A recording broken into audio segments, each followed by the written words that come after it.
Voltamos a apresentar Justiça na Tarde. Justiça na Tarde debate. Pois bem, são 15 horas agora no horário de Brasília. Como nós já havíamos anunciado, nós vamos então, a partir de agora, entrar no nosso debate. E o debate de hoje está relacionado com a figura da criança e também do adolescente, que também são vítimas, vamos colocar assim, não do abandono, mas pelo menos da ausência dos pais, ou a mãe, ou o pai, ou o casal, que infelizmente sofrem violência. Infelizmente também temos aí casos de óbitos. E o destino dessas crianças, como fica? Eu tenho aqui um artigo da Unicef, onde no seu primeiro parágrafo diz assim: nos últimos anos, o Brasil teve avanços significativos na garantia dos direitos de crianças e adolescentes, a exemplo da redução da mortalidade infantil. No entanto, as desigualdades sociais ainda afetam grande parte das crianças e adolescentes do país, violando seus direitos e fazendo com que muitos não cheguem à vida adulta. Isso porque, ao ser excluídos das políticas públicas, esses meninos e meninas correm o risco de ser vítimas de formas extremas de violência. Portanto, se temos este lado onde o foco é a criança e a sua insegurança, temos também este outro. Até que ponto o Estado brasileiro se compromete com políticas públicas para garantir, portanto, aí, a proteção das nossas crianças e adolescentes cujos pais são vítimas de crimes violentos? Então é nesse sentido que hoje nós vamos estar aqui conversando com as nossas convidadas a respeito, portanto, deste assunto. Eu começo com a doutora Liz Elaine Mendes, promotora de Justiça do Ministério Público aqui do Distrito Federal e Territórios. Ela que é a coordenadora do Núcleo de Gênero, justamente do MPDFT. Boa tarde para a senhora, doutora Liz. Seja bem-vinda aqui ao nosso Justiça na Tarde. Muito obrigada, Walter Lima. Eu gostaria de dar uma boa tarde a todas as pessoas que estão aqui nos assistindo. E preciso cumprimentar minhas colegas de trabalho aqui, com um prazer revê-las, doutora Selma Carmona, doutora Cristina Tubino e doutora Antônia Carneiro. É um prazer dividir esse programa com vocês. Aproveito e também gostaria de fazer um convite a todas as pessoas que estão aqui nos ouvindo.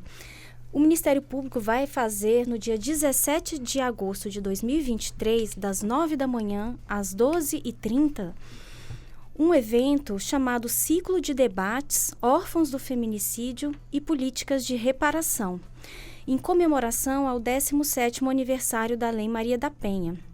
Na oportunidade, nós vamos assistir à exposição da Rosileide Sá, da Secretaria de Segurança Pública, que vai expor uma pesquisa que ela fez com 13 famílias que sofreram fortemente a perda de mulheres no contexto de feminicídio.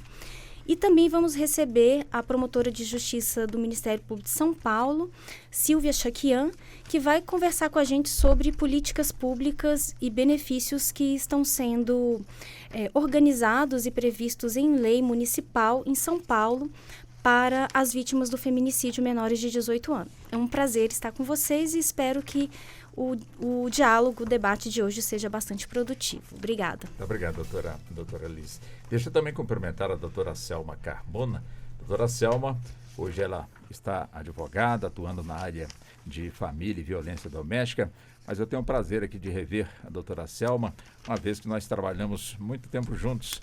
Ela na delegacia como delegada de polícia, chefiando, portanto, a Delegacia de Proteção à Criança e Adolescente durante quase uma década, como também chefiando outras delegacias da Polícia Civil aqui do nosso Distrito Federal. E hoje a reencontro e tenho o maior prazer também de conversar com a doutora Selma, né? Doutora Selma, fica aqui imaginando quantas vezes a senhora precisou de alguma forma chegar até uma residência, ali os filhos esperando, portanto, a mãe não está mais, portanto, viva, e a senhora tem que adotar, portanto, as devidas providências com quem aquelas crianças vão ficar, uma vez que não tem familiares presentes e, infelizmente, as crianças também sem saber o que aconteceu.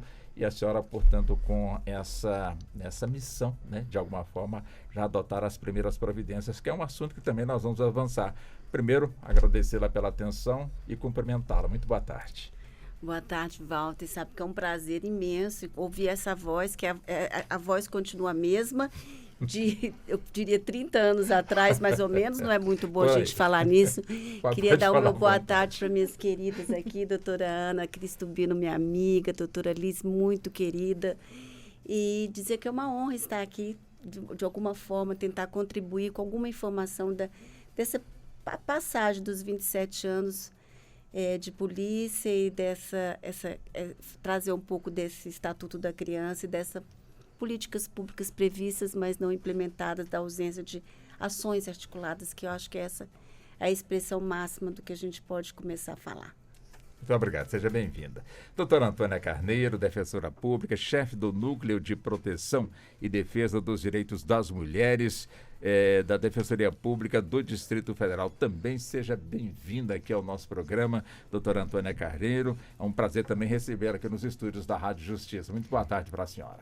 Muito obrigada, Walter. Uma grande honra receber esse convite de estar aqui debatendo com colegas especialistas. Gostaria de aproveitar a oportunidade de cumprimentar aqui a Liz, com quem divido várias reuniões na rede de enfrentamento à violência doméstica, também a Cristina Tubino, com quem estive presente na semana passada, debatendo no Correio Brasiliense, e também, Selma, um grande prazer dividir esse debate com uma pessoa tão especialista, especialmente nessa parte de criança e adolescente.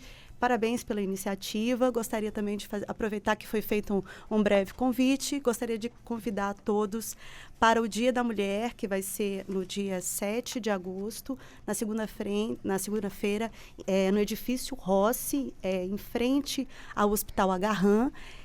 No dia do aniversário aí da nossa Lei Maria da Penha, a Defensoria Pública tem promovido o Dia da Mulher todos os meses e teremos uma edição muito especial no aniversário da Maria da Penha e gostaria de convidar todos os ouvintes. Tá certo, seja bem-vinda.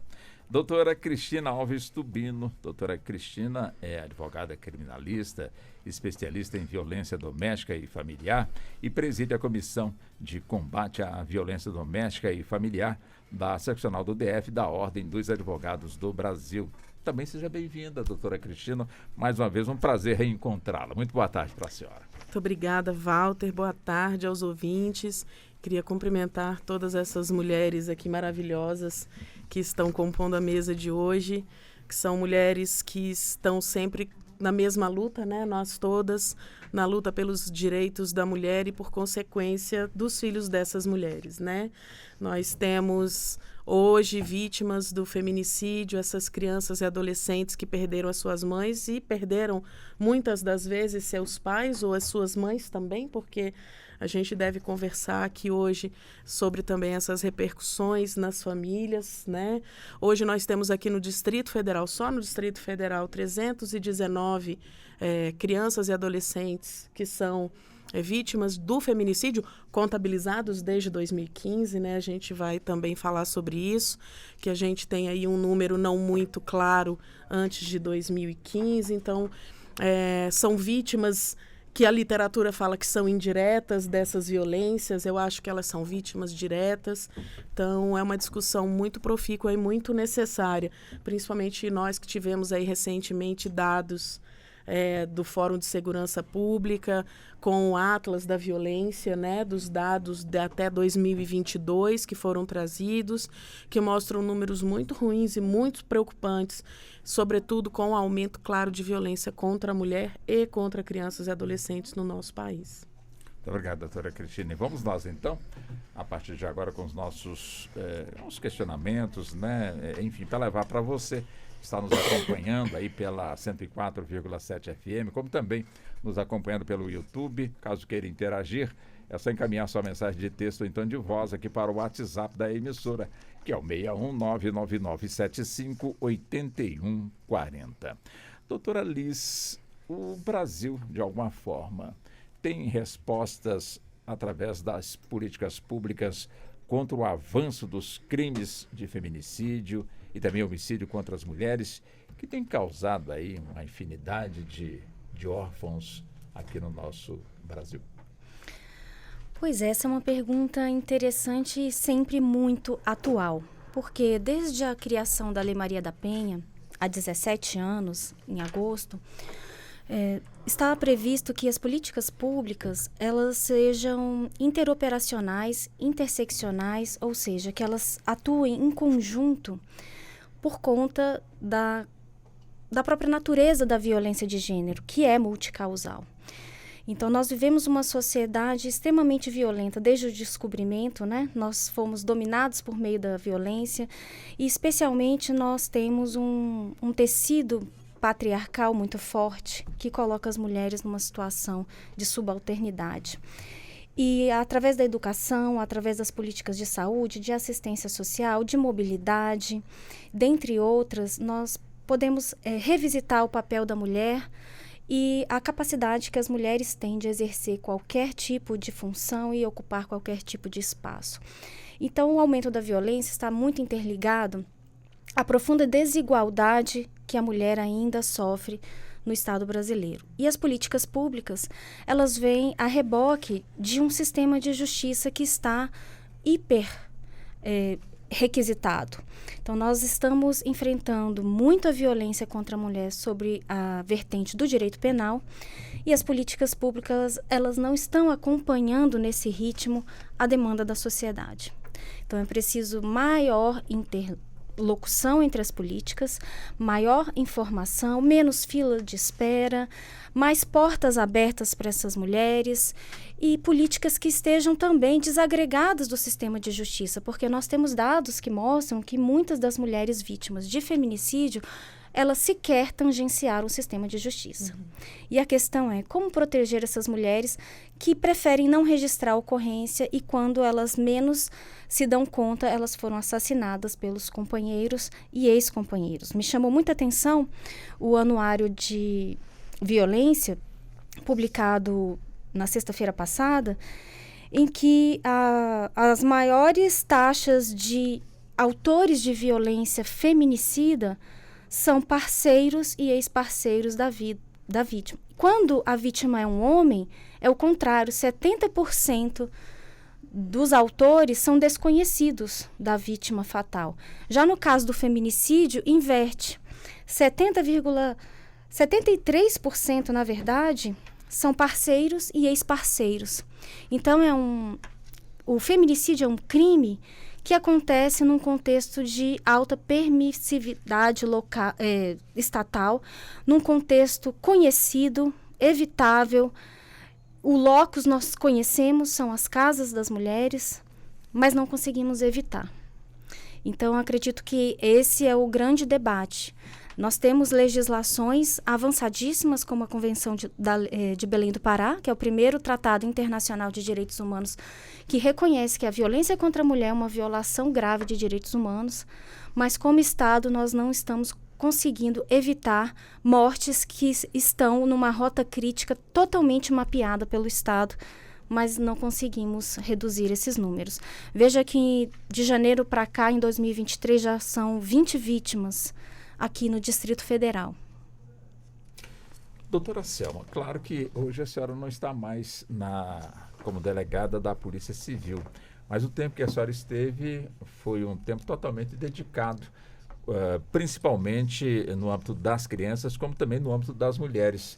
Tanto que a senhora chefiou por vários anos a Delegacia da Criança e do Adolescente, Delegacia de Proteção da Criança e do Adolescente, como também a Delegacia de Proteção à Mulher. Enfim, né, diante do que ocorria alguns anos atrás, do que acontece hoje, a senhora observa alguma evolução no sentido da proteção à mulher, que infelizmente continua sendo vítima de feminicídio ou então de homicídio, e temos também aí as crianças filhas dessas vítimas que infelizmente ainda são amparadas, quer dizer, ainda são amparadas pelos familiares mais próximos, quer dizer, a primeira ação tem que ser realmente da polícia, como a senhora muitas vezes teve que atuar. Quer dizer, de lá para cá, a senhora percebe que mudou alguma coisa, avançou, não avançou? Qual o ponto de vista da senhora? Então, vamos só fazendo um adendo. Eu trabalhei realmente na Delegacia da Mulher, mas não na qualidade de chefe. O Walter, o que eu observo é que nosso estatuto ele foi promulgado há 33 anos, né? Então, é uma lei extremamente, como a própria doutora Liz falou, avançadíssima. Eu que trabalhei no Código de Menores, que eu ingressei na polícia, na vigência do Código de Menores, e eu posso assegurar que é uma lei extremamente pronta para a implementação de uma série de políticas públicas. Depois do Estatuto da Criança e do Adolescente, nós tivemos uma série de outras legislações que vieram fortalecer o Estatuto da Criança e do Adolescente. Agora, veja bem, o depoimento especial, um exemplo, o depoimento especial da criança e do adolescente, ele veio acontecer agora há pouco, uns 5 anos atrás, né, 2017, salvo engano, e algumas legislações vieram acontecer somente agora. A implementação de políticas públicas efetiva do Estatuto da Criança e do Adolescente, ela não está pronta e não está articulada. A palavra que eu acho que a doutora Liz trouxe bastante são ações articuladas. Essa operacionalidade que ela trouxe é essa. O que eu acho que tem que ser ações articuladas, inclusive hierarquizada. Por exemplo, um núcleo central que tenha uma rede, porque essa criança fica desprotegida. Você perguntou anteriormente para mim se eu tive alguma situação de que a criança não tinha para onde ir, porque o pai tinha sido preso e a mãe estava internada em estado grave. E a criança tinha sido vítima de abuso sexual por parte do pai. Essa criança, ela quase é levada para minha casa, porque eu não tinha, era o Natal, e eu não tinha para onde mandar essa criança. Isso há muito tempo. Hoje a gente tem algumas questões de políticas públicas avançadas, mas longe de ser um avanço que seria, eu diria até adulto, ou seja, maduro. Não é, nós ainda estamos engateando muito com relação a essas questões de políticas públicas. Teve uma outra questão, por exemplo, a questão de leis avançadas. Trouxe que o condomínio, o síndico é obrigado a comunicar uma mulher que é vítima de violência que está reiteradas vezes, para que pudéssemos aplicar, evitar, né, a prevenção dessa violência. Então tá, estou ouvindo um barulho. Aí fizeram uma lei distrital, e que efetivamente colocaram uma multa. Então, a doutora Cristobino pode falar mais um pouco. E como é que é essa aplicação? Como é que é o direito tributário? Como é que é a incidência do fato gerador nisso? Então, assim, às vezes eu acho que são muitas coisas soltas nesse sentido. Acho, na minha opinião, que temos pessoas com muita expertise aqui no Distrito Federal, especialmente, são dos que eu conheço, nessa temática, e que precisava realmente tomar frente a isso. E as crianças, de fato, ficam órfãos. Órfãos total. Elas não têm proteção, uma vez que os pais morrem, porque não são só as crianças. Suponhamos que uma mãe tem um filho de 40 anos e esse filho é deficiente, totalmente dependente dessa mãe. Ele não está abraçado por essas crianças e adolescentes. Lá que saiu agora esse projeto do Distrito Federal, esse plano de segurança órfãos, criança e adolescente, não está, porque ele tem 38 anos, mas ele é deficiente, ele é vulnerável, tanto quanto. E aquela idosinha que a mulher cuidava, e a mulher morreu, e ela cuidava, estava acamada. Como que fica? Ela também é vulnerável. O Estatuto do Idoso tem o mesmo sentido. Então, assim, é só para a gente construir sim. Essas questões. Eu não sei se eu te respondi bem. Não, tá perfeito, está perfeito. Eu avanço também com a doutora Antônia, nesse mesmo sentido, né? Nós temos políticas públicas, foi bom que a doutora Selma, ela ampliou, né? Ou seja, tem as pessoas com deficiência, temos também as pessoas idosas, muitas delas dependendo, portanto, aí daquela pessoa que infelizmente foi vítima de feminicídio. Quer dizer, o Estado, de alguma forma, ele tem a devida agilidade através de políticas públicas para, de alguma forma, trazer, portanto, aí uma solução para quem realmente dependia daquela pessoa que se foi, infelizmente, e que tem que ter realmente aí uma colocação, tem que ter, portanto, aí um destino. A gente sabe, o familiar mais próximo é que toma conta, mas é assim? Não é tão fácil de resolver na prática, né? E, inclusive, a gente tem discutido isso, tanto na rede de enfrentamento à violência doméstica, quanto agora que foi criada, né, a rede distrital de proteção aos órfãos do feminicídio. E é isso que nós vamos discutir em termos de rede, né? Aproveitando, inclusive, a contribuição trazida, né, pela doutora Liz e pela doutora Selma, no sentido de que trabalhar políticas públicas é trabalhar a interlocução, é trabalhar a interdisciplinariedade, a interlocução com vários setores que atuam nesse caso. Especificamente em relação à questão dos órfãos do feminicídio, só aqui para trazer um dado, né? A doutora Cris trouxe o número do Distrito Federal dos 319 órfãos. Vale lembrar que desses, 63% são menores de idade. Ou seja, a maior parte ainda dependiam, né, por ser menores de idade, economicamente e afetivamente, né, de seus pais. Considerando que a mãe foi morta e que o pai muito possivelmente está preso ou até se suicidou, porque a gente tem um índice interessante, 15% dos agressores se suicidaram, então são famílias dilaceradas. A governadora do Distrito Federal chegou a mencionar aqui sobre a possibilidade de uma bolsa auxílio, né, para esses órfãos, para minimizar aí um pouco dos efeitos da dependência material e econômica. Mas nós sabemos que tanto os dependentes quanto todo o resto da família precisam de um acompanhamento que vai para além até da questão material. Né? A gente precisa, inclusive, de um acompanhamento psicológico, porque as consequências psicológicas do dilaceramento da família, nesse caso, são muito graves. Então, não por outra razão, inclusive, que tem se discutido no âmbito da rede, o acompanhamento psicológico dos órfãos e da família por meio da Secretaria de Justiça, que faz aí um acompanhamento inicial psicológico. Mas sabemos também que esses acompanhamentos são apenas psicoterapêuticos, assim, e que é necessário um acompanhamento de longo prazo, mais robusto, que veja aí essa questão dos órfãos e do que restou da família de uma maneira ampla, né, a minimizar aqui. Mas é claro que a gente também tem que pensar em políticas públicas para prevenir o feminicídio, né? Porque o mais importante do que pensar em como nós vamos socorrer essas crianças e o que restou da família é evitar com que esses 319 órfãos existam ou diminuam esse número de agora em diante. Doutora Cristina, Rede Distrital de Proteção aos Órfãos do Feminicídio, quer dizer, o Distrito Federal, portanto, está aí com essa determinação de ter, portanto, aí essa política pública. Quer dizer, de alguma forma contribui, avança, resolve, é preciso mais. Qual é o ponto de vista da senhora? Foi divulgado, né, agora no dia 18, salvo engano, a criação da rede distrital de proteção aqui no Distrito Federal. Não é uma iniciativa única, assim, a gente tem no Brasil inteiro essa discussão e esse debate muito, muito forte sobre como a gente deve lidar com os órfãos do feminicídio.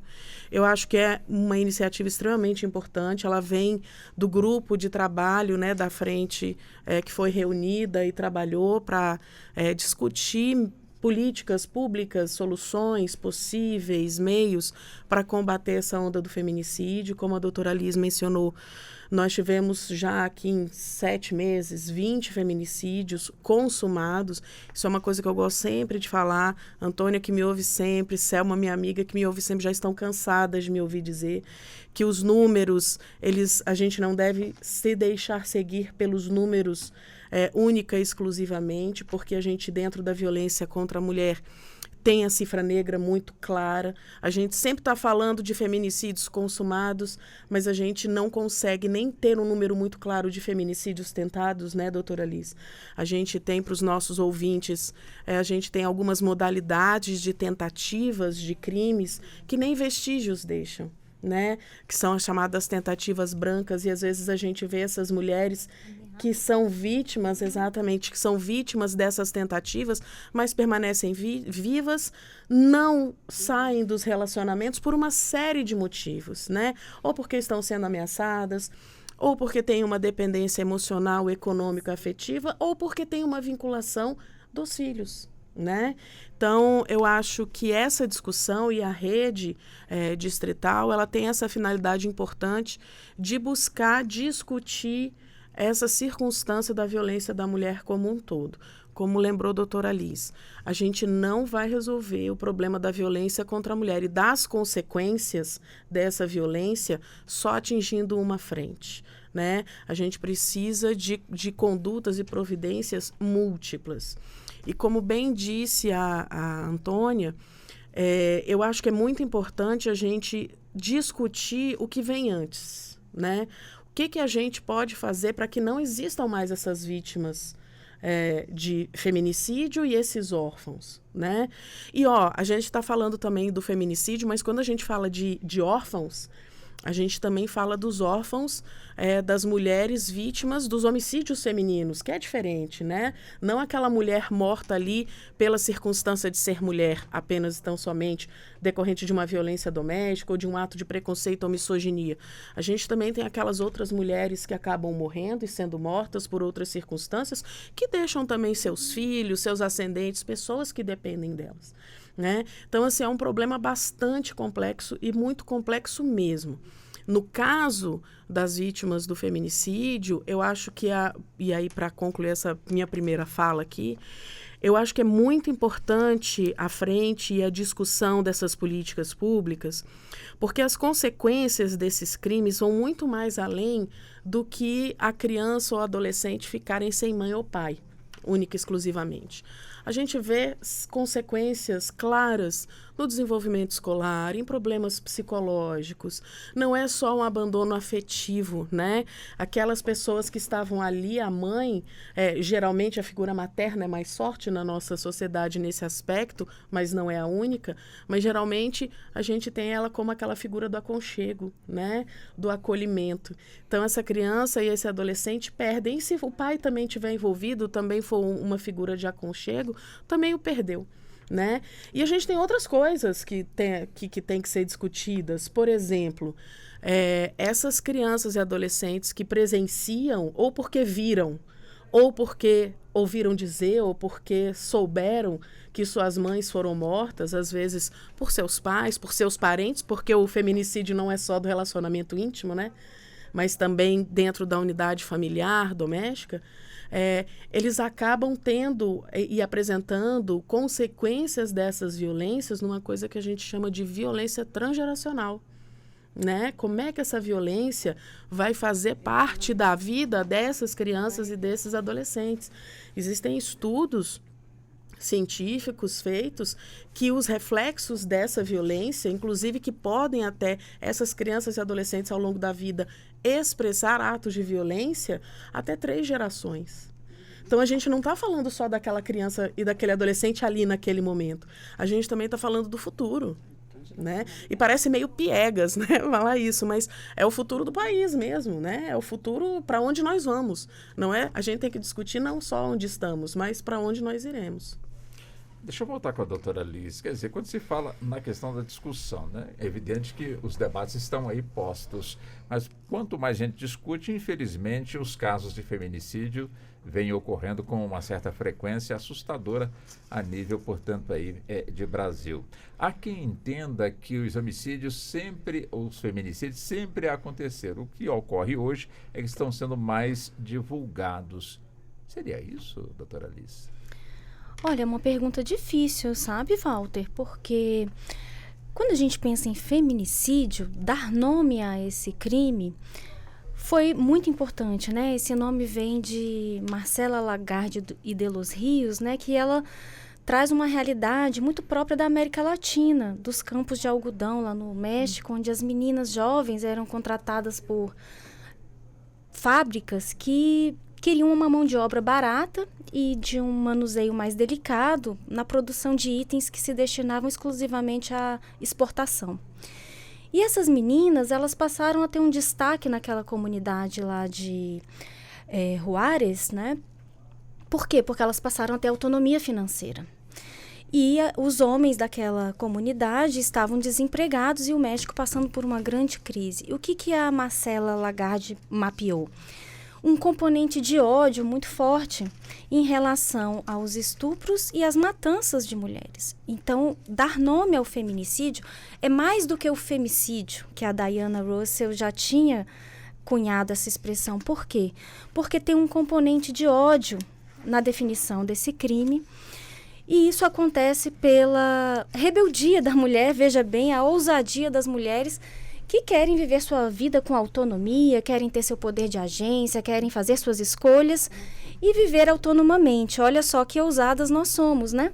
E a partir de então, o ódio tem crescido. Então, eu vejo que, como eu disse antes, né, esse crime se dá num contexto de profunda desigualdade de gênero, sem deixar de mapear também outros marcadores sociais, como a raça, a classe, a idade, dentre outras camadas que vão se somando à desigualdade de gênero. E o componente do ódio, ele é uma reação a um grupo de homens que, infelizmente, estão ressentidos com esse protagonismo da mulher. Então, essa ousadia nossa de querer dividir os espaços com os homens, de ter igualdade, porque esse é o começo e o fim do movimento feminista, apenas a igualdade. Só que isso tem levantado, por incrível que pareça muito paradoxal, mais e mais ódio. Então, nós temos uma questão aí de deficiência de políticas públicas de prevenção primária, que é a educação em direitos humanos. Sabe aquelas políticas públicas que a Organização Mundial da Saúde já disse que devem ser prestadas para todo o contingente populacional para evitar e prevenir crimes dessa natureza? Isso se dá por meio da educação, da concessão de espaços, de ações afirmativas para que as mulheres estejam representadas nos postos de comando. E aí nós precisamos enxergar essas mulheres nesses lugares. E, infelizmente, esse componente de ódio, quando a mulher deixa de cumprir um papel que é, entre aspas, esperado, estereotipado para que ela cumpra, isso tem causado, sim, uma exposição maior dela. E o mais preocupante é que as mulheres, como disse a doutora Cristina Tubino, elas não conseguem dimensionar o risco que elas mesmas vivem. Por quê? Porque elas estão imersas nessa mesma realidade. Por isso é o desafio, né, de protegê-las. E eu queria citar um exemplo aqui, que eu estudei no meu mestrado, que foi a política de abrigamento no Distrito Federal. E nós ainda temos uma política centrada num equipamento obsoleto, que é a casa-abrigo, que não condiz hoje com as tecnologias que temos disponíveis para proteger as mulheres. E como modernizar esse ponto? Veja bem, vários países hoje trabalham com planos de proteção individual a partir do mapeamento de riscos. E essas mulheres poderiam ser protegidas em casas com realmente um caráter de sigilo e serem abordadas, terem recebidas em suas casas as visitas das políticas públicas de atenção psicológica, de atenção social, econômica e de saúde. Então, infelizmente aqui, por exemplo, no Distrito Federal, que foi a realidade que eu estudei, nós ainda temos uma casa-abrigo que, para a mulher em situação de risco entrar lá, ela necessariamente tem que registrar um boletim de ocorrência. Então, veja que ao invés da casa primeiro acolher, mapear o risco, ela exige que a mulher passe por uma delegacia e registre um boletim de ocorrência. Quando, na verdade, ela precisa, às vezes, de um trabalho de apoio para que ela consiga fazer isso. E quando ela não consegue, ela volta para casa e vai ser assassinada. Outra coisa, nós temos ainda uma casa-abrigo que proíbe o uso de celular, quando na verdade tem várias formas de se manter uma proteção de um estabelecimento com base em tecnologia. Elas não podem exercer suas atividades, ou seja, elas se colocam numa situação de aprisionamento. E muitas vezes elas recusam a proteção porque elas precisam garantir os seus empregos, estar no mundo, atuando no espaço social e não voltar para esse lugar aprisionador da casa. E mais, por exemplo, se uma mulher tem um filho, homem, de 13, 14 anos, ela não pode entrar na casa-abrigo. Ou ela tem que abandonar o seu filho adolescente, ou os dois têm que ficar à mercê do agressor. Então, isso já foi mapeado também na nossa CPI do feminicídio aqui no Distrito Federal, mas o que me causa indignação é que as políticas não mudam, é como se nós estivéssemos na década de 80, quando surgiram as primeiras casas-abrigo. E eu estou vendo aqui a doutora Selma sinalizando para mim, porque ela sabe dessa realidade, porque a casa-abrigo foi uma inovação na década de 80, mas nós estamos em 2023, né? Por que uma mulher que sai da casa-abrigo, por exemplo, ela não recebe um dispositivo de segurança que ela possa acionar com prioridade uma polícia militar na sua residência? Não é feito um monitoramento da mulher quando ela sai da casa-abrigo. Então, como que a gente quer proteger se a gente não atualiza as políticas públicas? E aqui eu estou falando só do abrigamento. Quantas outras políticas precisam de novos arranjos? Fica a pergunta aqui, né? Doutora Selma, quer dizer, falando de feminicídio, como nós estamos aqui abordando e enfocando, quer dizer, no tempo que a senhora estava na Delegacia da Criança e do Adolescente, Delegacia de Proteção da Criança e do Adolescente, quer dizer, impactava em termos de ocorrências meninos e meninas que ficaram órfãos porque os pais foram assassinados ou porque a mãe foi vítima de feminicídio, o pai preso, as crianças então sob a tutela, portanto, dos parentes mais próximos. Quer dizer, impactava em termos de ocorrências essas crianças de alguma forma, de alguma maneira, praticando ali atos infracionais e que acabavam descambando, portanto, até a delegacia para que as providências viessem a ser tomadas, quando nós aqui estamos pontuando em termos de políticas públicas, o que não dá uma proteção maior para essas crianças, para que elas não sejam abraçadas, portanto, aí pelo crime. É muito importante a gente trazer à tona do Estatuto da Criança e do Adolescente um órgão extremamente importante, que é o Conselho Tutelar. O Conselho Tutelar, efetivamente, ele tem que ser mais empoderado. Ao curso desses 33 anos, ele foi, mas na minha concepção, ainda de uma forma ainda engatinhada, né? Nós já temos agora uma estrutura melhor, né, do Conselho Tutelar, para que a gente possa acolher essas crianças ali na delegacia e já fazer um encaminhamento. O que eu pude perceber na minha trajetória? Eu fiz até uma especialização pela UNB lá, para mostrar que as crianças vítimas de crimes, crianças vítimas de crimes de maus tratos e abuso sexual, eu tive uma triste oportunidade de constatar que quando eu fui ser delegada-chefe na DCA, na Delegacia do Criança e Adolescente, eu constatei que eles passaram a ser adolescentes infratores. As crianças teve 3 casos, que eram vítimas na DCA, surgiram lá como adolescentes infratores. Então, o que é isso? É efetivamente a ausência do Estado. A ausência de políticas públicas. Todas aquelas medidas protetivas, né? Medidas de proteção do Estatuto da Criança, que é todos os encaminhamentos que cabe ao Conselho Tutelar adotar. Então, a lei existe. Tem efetivamente políticas públicas no Estatuto da Criança. É muito completo, com uns acréscimos de muitas legislações que se decorreram depois de 90, que foi a promulgação do nosso estatuto, mas falta ausência de política pública. Sabe por quê? Porque falta articulação. Os hospitais são obrigados a comunicar uma suspeita de abuso sexual, de maus tratos, daquela, né? Tem que ter um protocolo, surgiu o protocolo. Eu não observo que nada mudou. São 33 anos de estatuto. E hoje as crianças sofrem ainda essa ausência, elas estão soltas, elas não está encaminhado. Acho que os homens não estão sendo tratados, porque justamente esse homem, que a doutora Cris Tubino muito bem falou, porque é uma questão transgeracional. É lógico que tem essa transgeracionalidade que a gente não pode deixar de comunicar, de colocar. O homem, ele não deu conta de acompanhar essa mulher, da evolução dessa mulher. Esse homem não está dando conta de ver isso. Então, basta na prevenção também tratar esse homem, que hoje em dia ainda é muito incipiente, na minha concepção. E as crianças realmente estão ficando muito órfãos nesse sentido. Eu realmente tive a triste, o pai começou a abusar, maltratar a mãe e depois matou a filha. Foi uma situação, e eu peguei e fui atrás, quase levei a filha para casa. Era uma violência anunciada, aquela ali. Então, é isso.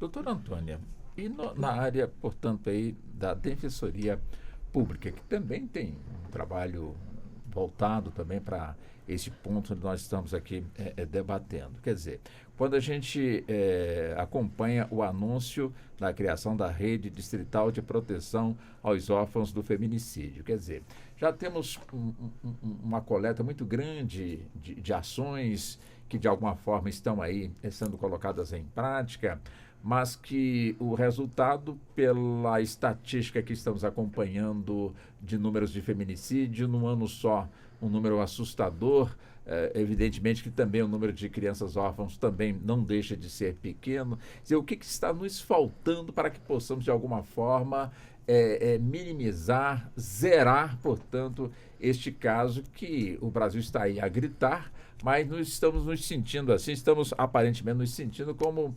incapazes de ter realmente um encontro, um debate em que pese os esforços de muitos segmentos aí, mas até o presente momento, no olhar amplo da sociedade, quer dizer, quanto mais passa o tempo, mais piora a situação. Walter, essa reflexão é muito importante que você faz, é o que nós pensamos diariamente, né, como agente de políticas públicas, porque todos somos atores nessa seara. E essa pergunta é clássica: o que fazer para diminuir, o que fazer para zerar o número de feminicídios? Que é o que todos queremos, é o que a sociedade quer. Eu tenho algumas reflexões sobre isso. Já tenho dito isso quando fui ouvida em outras oportunidades. E já foi dito isso aqui de outra forma. A gente tem que pensar de maneira multidisciplinar. A gente tem que pensar que isso não se resolve apenas aumentando a pena. Não que isso não seja importante, não que isso não seja relevante. Mas essa é uma solução, com todo respeito, barata para o Estado. Significa que o Estado, às vezes, não quer pensar política pública, por exemplo, voltada para a prevenção, que gasta dinheiro, gasta mais dinheiro, mas que ao nosso ver, junto com a união de esforços em diversos setores, porque prevenir feminicídio, como o próprio nome diz, isso está na própria Lei Maria da Penha, demanda uma atuação de diversos setores e diversas expertises, não apenas do direito penal, mas, por exemplo, da assistência social, da mulher que tem uma vulnerabilidade econômica e não quer, depende financeiramente do agressor, uma assistência psicológica daquela mulher que tem uma dependência psicológica, emocional e precisa de acompanhamento por psicólogo, por psiquiatra. E o mesmo vale para o agressor, né? E nossas vítimas são muito claras em dizer isso. Eu quero também que ele passe por acompanhamento, fazer tratamento em relação ao uso de drogas e ao uso de álcool. E isso, não que isso justifique, né, a conduta, porque a razão de tudo é o machismo estrutural, é essa questão do ódio, muito bem tratada pela doutora Lisa aqui, que faz com que a gente reflita, né? Qual é a causa máxima? Na verdade, a doutora Liz falou, o começo e o fim é tudo o que a gente quer, o começo e o fim do nosso discurso, da nossa vontade é a igualdade. Mas que parece que cada bradar de nossa voz em que a gente pede a igualdade, isso ressoa um discurso de ódio que não está intrínseco na nossa vontade, porque a gente só quer ser igual. Isso não faz sentido que isso recoe o ódio daqueles que querem, que não, né, não se imbuem desse mesmo sentimento. Não é isso que queremos. Discutir a desigualdade, discutir as questões atreladas ao gênero. E isso deve ser discutido, inclusive, nas nossas escolas. Porque, pasmem, Já tivemos essa discussão, podemos falar sobre gênero na escola? Não só podemos, como devemos, e é o que a lei determina.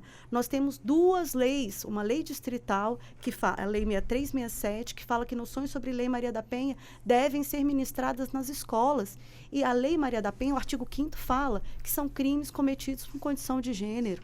Então, temos que tratar isso. O mesmo, a Lei de Diretrizes e Bases foi alterada no ano de 2021 para inserir noções para a prevenção da violência doméstica. Enfim, gênero, a gente tem que tratar sobre a questão da igualdade de gênero. E isso tem que ser discutido com maturidade para a gente diminuir essa noção de ódio e essa revolta que às vezes gera nesses discursos, né? E a questão, e isso tudo também está relacionado a políticas públicas. E na medida em que o Estado não investe recursos na aplicação dessas leis, por exemplo, muitas dessas leis sequer estão regulamentadas no âmbito do Poder Executivo, isso significa que nós temos políticas públicas que estão, sim, concordo com as colegas, que estão sucateadas e, em algumas vezes, estão carentes de recursos, porque não se faz política pública sem recurso. Por exemplo, aqui no Distrito Federal, mulheres vítimas de violência doméstica, elas têm, segundo a lei, direito a alguns benefícios específicos por serem vítimas de violência doméstica, como, por exemplo, auxílio aluguel. E nós temos, por outro lado, um contingenciamento de recursos. Essas mulheres batem na porta do CRAS, do CREAS, fazem o cadastro e, às vezes, no momento de receber esse recurso, não recebem esses recursos. E aí elas continuam dentro de uma vulnerabilidade social que as inserem cada vez mais no ciclo da violência. E, no mesmo sentido, outras políticas públicas relacionadas. A gente sabe que as mulheres precisam de tratamento aqui no Distrito Federal, por exemplo, pelos CEPAVs, que são os Centros de Atendimento às Pessoas em Situação de Violência, que fazem esse acompanhamento psicológico, psiquiátrico das mulheres para romper o ciclo da violência e o mesmo em relação aos agressores. Mas, inclusive, tivemos uma das recomendações na CPI do feminicídio para aumentar o quadro de pessoal dentro dos CEPAVs. E a gente não tem esse mesmo retorno, a gente não vê o CEPAV devidamente estruturado, porque discutimos. O que é CEPAV? São centros especializados de atendimento às pessoas em situação de violência, abrange a violência sexual e abrange também pessoas que estão em violência intrafamiliar. Então, os CEPAVs que integram o sistema de saúde, o SUS, né, a Secretaria de Saúde do Distrito Federal, eles devem atender tanto homens quanto mulheres. Né? Deve haver um encaminhamento. É aquilo que nós estamos falando, de articulação em rede, de encaminhamento aos serviços públicos para que essa mulher rompa esse ciclo de violência a depender das causas que a mantém nesse quadro. Né?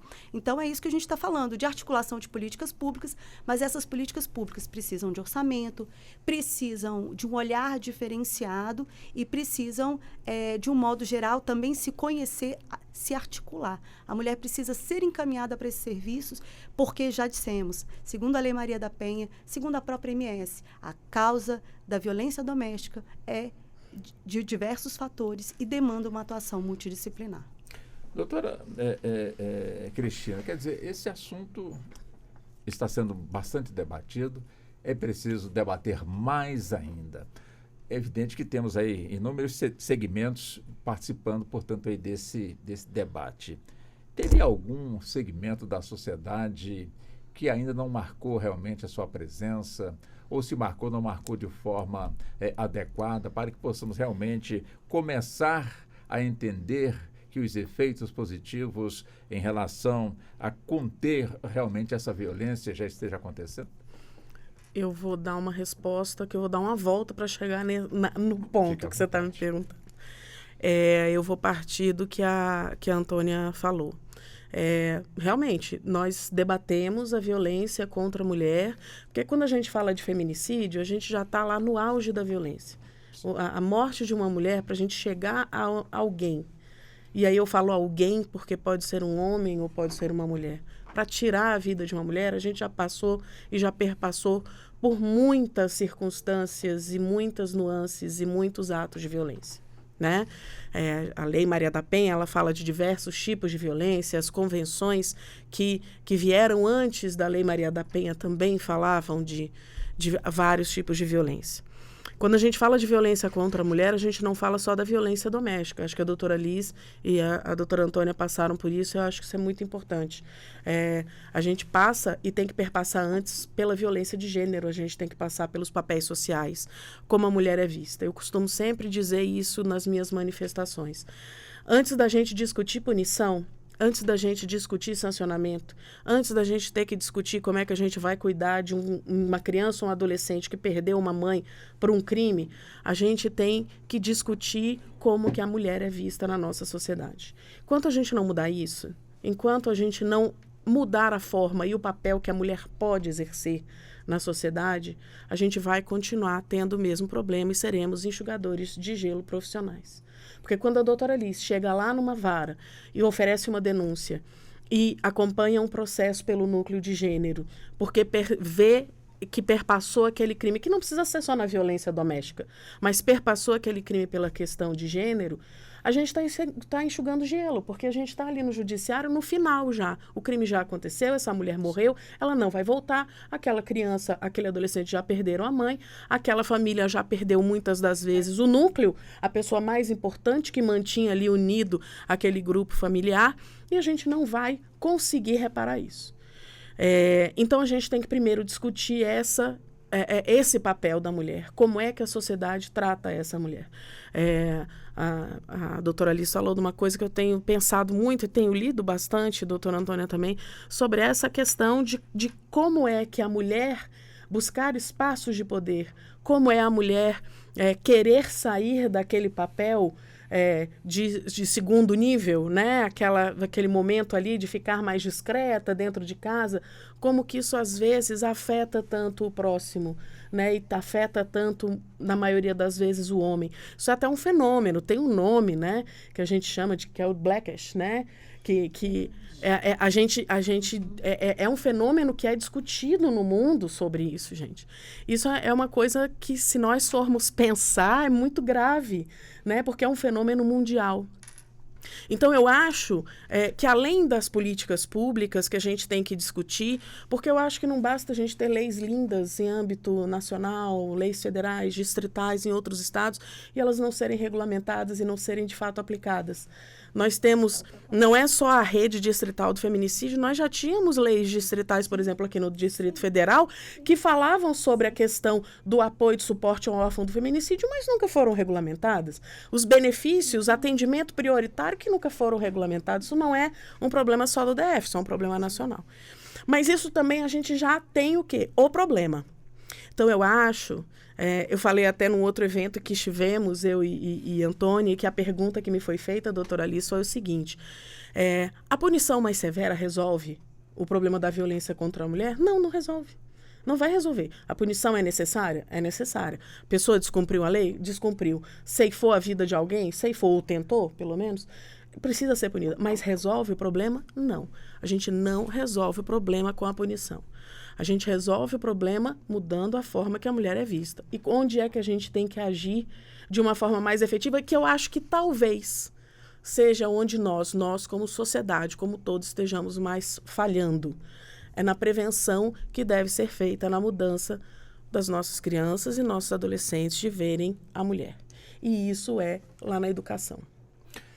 Então, eu acho que é lá que a gente tem falhado um pouco de forçar, de cobrar do Estado, seja governo em nível federal, seja em nível distrital ou nível estadual, que lá nas escolas a gente, de fato, comece a plantar essa sementinha. Porque se a gente não mudar a cabeça de quem vem depois de nós continuaremos aqui, debatendo, vendo números que aumentam, porque as políticas públicas elas são restringidas, porque os investimentos diminuem quando entra uma gestão do governo federal ou não, e aí a gente vai acabar sempre nessa discussão, num ciclo não virtuoso, mas vicioso, nessa discussão sempre. Entendo.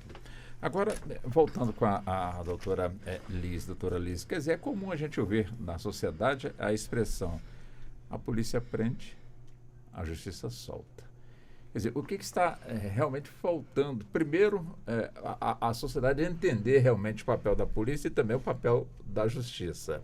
E segundo, né, também, o que falta? Porque já tivemos casos em que, claro, a pessoa acusada passou tanto pela polícia como também pela justiça, audiência de custódia, é liberada e no mesmo dia da sua liberdade comete, portanto, o feminicídio. E a sociedade, ela, de certa forma, aumenta mais, portanto, aí o seu ponto de discussão.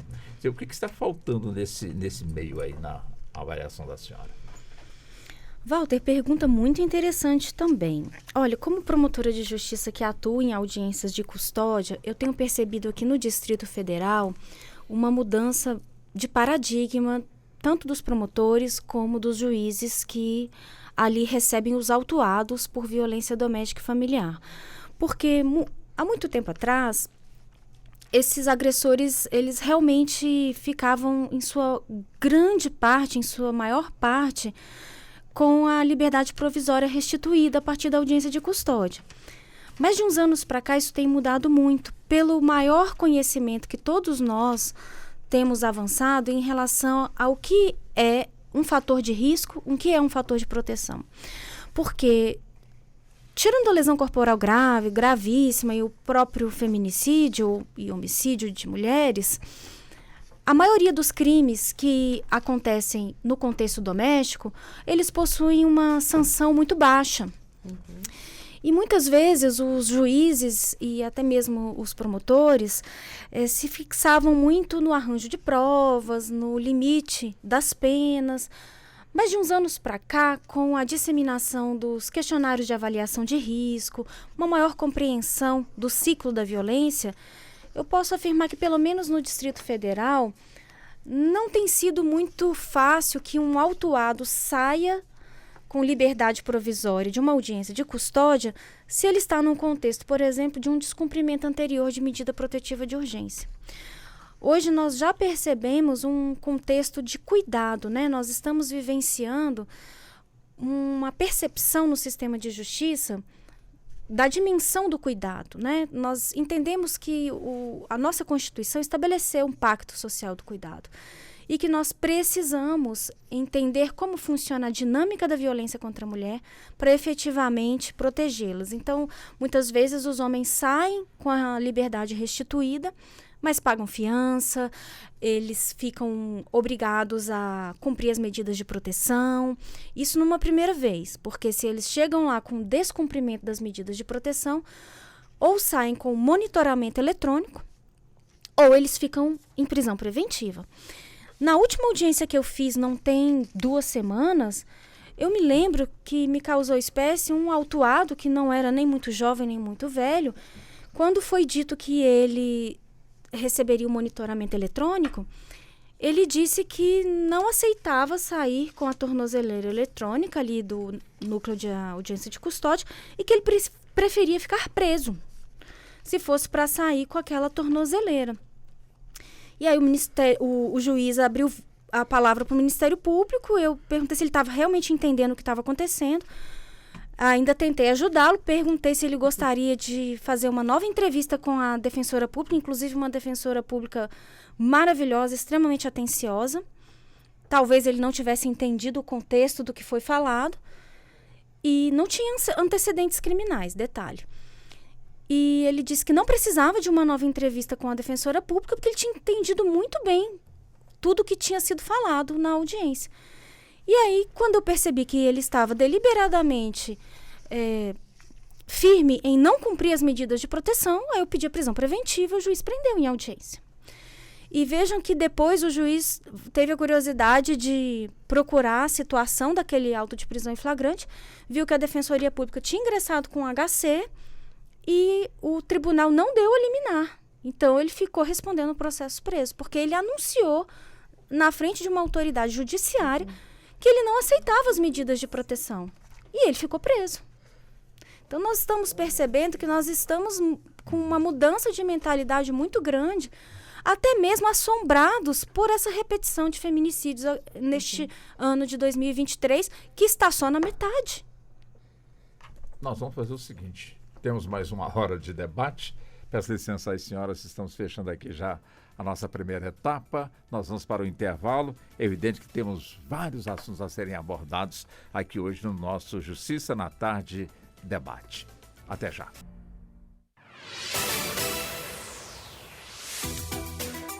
Voltamos a apresentar Justiça na Tarde. Justiça na Tarde debate. Pois bem, são 16 horas mais 6 minutos, agora no horário de Brasília. Você está com a Rádio Justiça, o programa é o Justiça na Tarde Debate. E o nosso debate de hoje está voltado aqui para a iniciativa do governo do Distrito Federal com a criação da Rede Distrital de Proteção aos Órfãos do Feminicídio. Portanto, nós estamos neste assunto. É evidente que o assunto também, ele busca também outras vertentes, mas dentro, portanto, aqui deste conceito. Conosco estão nossas convidadas, doutora Liz Elaine Mendes, que é promotora de Justiça e coordenadora do Núcleo de Gênero do Ministério Público do Distrito Federal e Territórios, doutora Cristina Alves Tubino, que é advogada criminalista, especializada em direito doméstico e familiar, ela que preside a Comissão de Combate à Violência Doméstica e Familiar da OAB, aqui da nossa capital federal. E também doutora Selma Carmona, advogada, atuando na área de família e violência doméstica. A doutora Selma, que é delegada de polícia aposentada, chefiou por mais de 7 anos a Delegacia da Criança e também do Adolescente. Também conosco a doutora Antônia Carneiro, que é defensora pública, chefe do Núcleo de Promoção e Defesa dos Direitos das Mulheres da Defensoria Pública aqui da nossa capital federal. Doutora Selma, quer dizer, a nossa população, de alguma forma, uma vez a mulher principalmente se vendo, portanto, ali acuada, na iminência de sofrer alguma violência.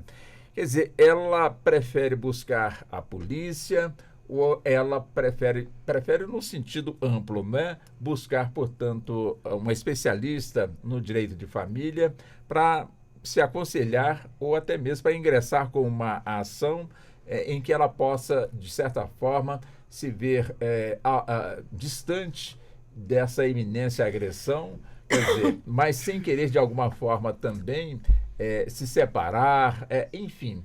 É possível esse tipo de situação chegar até o escritório de um advogado, ou seja, a mulher, ela quer realmente encontrar uma solução. Você já deparou com um caso semelhante? Ah, sim. O que a gente observa no escritório de advocacia especialista em família é essa doabilidade, né? Às vezes a mulher chega lá e com várias queixas, no sentido de já fui injuriada, quer dizer, vítima de crimes contra a honra, fui vítima de crime de lesão corporal, enfim. Mas ela em nenhum momento ela registrou ocorrência. Nós temos um prazo decadencial, ela continua sendo vítima de violência, né? Inclusive patrimonial, né? O homem pega o celular dela para tirar eventual prova por um divórcio, por uma questão de guarda, joga, eu que te dei esse celular, e joga no chão e quebra, porque fui eu que te dei, né? O celular. Então, isso é muito comum no escritório, né? E naquele momento a mulher chega muito fragilizada, né? Muitos casos também, não são, alguns casos são raros, mas as mulheres às vezes utilizam como um desequilíbrio de armas. Por exemplo, eu sou mulher e eu quero utilizar, eu registro uma ocorrência para afastar o meu filho do pai. Aí eu digo efetivamente que tem alguma questão de uma violência de gênero. E, na verdade, nem crime se configura. E isso acontece também, que é um alerta que essa lei é importantíssima, né? E eu trabalhei antes da Lei Maria da Penha em delegacias de polícia. Eu sei exatamente como era o funcionamento de um registro policial. Você também sabe disso, da fragilidade desses mecanismos. Então, a lei veio realmente para dar um freio, que você não arquiva, né? Arquiva uma ocorrência policial, não é possível, e que também já não era, mas, enfim, só perante o judiciário. Então, isso acontece sim. fomentar o registro policial. Às vezes, muitas vezes, as pessoas, no caso aqui do Distrito Federal, desconhecem que você pode efetivamente fazer o registro policial pela delegacia eletrônica. No caso aqui do Distrito Federal, você liga delegacia eletrônica, que é PCDF, não sei se é .gov.br, e você preenche o histórico da narrativa, e você também ali, você preenche o formulário de relatório de violência do CNJ, né? De risco, relatório de risco. E pela própria, é mandado para a delegacia, e praticamente em 8 horas, 4 horas, a mulher já sabe se tem ou não deferido medida protetiva. Então, é um alerta também para as mulheres que nos ouvem, que efetivamente esse registro pode ser feito online, a não ser que deixe marca, que precise efetivamente fazer um exame, né, no IML, ou então tem que pegar um equipamento que precise de perícia efetivamente. Mas isso é possível até ser feito a posteriori. Então, eu tenho casos no escritório que ela recebeu uma medida protetiva em 4 horas, feito online. Então, a delegacia entrou em contato e já o juizado já entrou em contato, e isso a doutora Cris Tubino é expertise nesse sentido. Então, eu oriento muitas pessoas a fazerem registro nesse sentido. E nesse contexto de área de família, os juízes também de família têm que ter essa percepção também que trouxe a doutora Liz. Então, o sistema de justiça ele tem que estar muito pronto para esse novo olhar, né? O que é perceber se é uma questão de gênero ali, essa questão de guarda de alimentos, se está tendo ali também a mulher está sendo vítima de um relacionamento abusivo ou não, que não é da seara da vara de família, não é da seara desse juiz, mas o olhar tem que ser mais empático. Muitas vezes falta um pouco desse olhar empático, na minha concepção, e eu só atuo nessa área de violência doméstica. Entendo. Então, não sei se eu trouxe para você. Não, com toda certeza. Doutora Antônia, eu fico aqui imaginando, né? Ou seja, uma pessoa, uma mulher, que com toda certeza, né, ela quer se proteger, como também proteger os próprios filhos, se proteger o lar contra as ameaças que estão sempre sendo feitas pelo companheiro, por mais que ela tente de alguma forma ali administrar, portanto, ali a situação, resolver, portanto, ali a situação, a questão vai, portanto, se agravando quando ela não tem outra alternativa e procura, inclusive, não ir direto a uma delegacia por entender que se for, portanto, a Defensoria Pública ali obter uma orientação, seria mais plausível para ela, para não irritar tanto assim, portanto, o parceiro. Mas acontece que o parceiro toma conhecimento, ela comunica, portanto, o fato e volta para casa e lá torcendo para que ele não saiba que os passos que ela deu justamente para tomar, portanto, uma providência.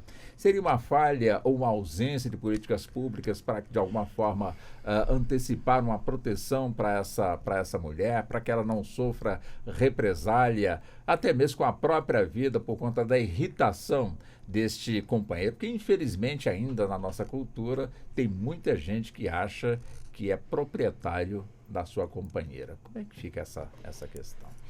Excelente observação.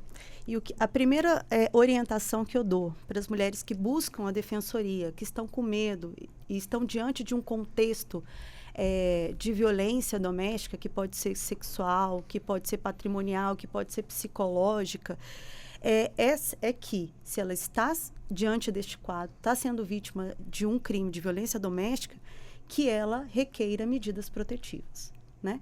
E a partir do requerimento das medidas protetivas, que como a própria colega acabou de falar, elas são deferidas no mesmo dia,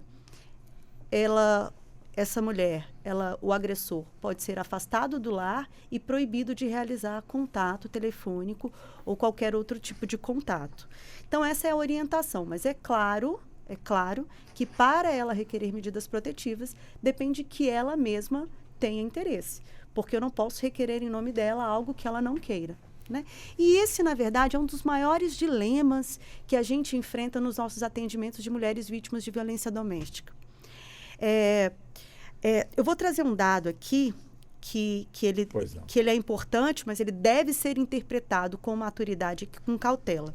67,7% dos casos de feminicídio, a mulher nunca tinha registrado ocorrência anterior, embora em 66% dos casos ela já havia sofrido violência.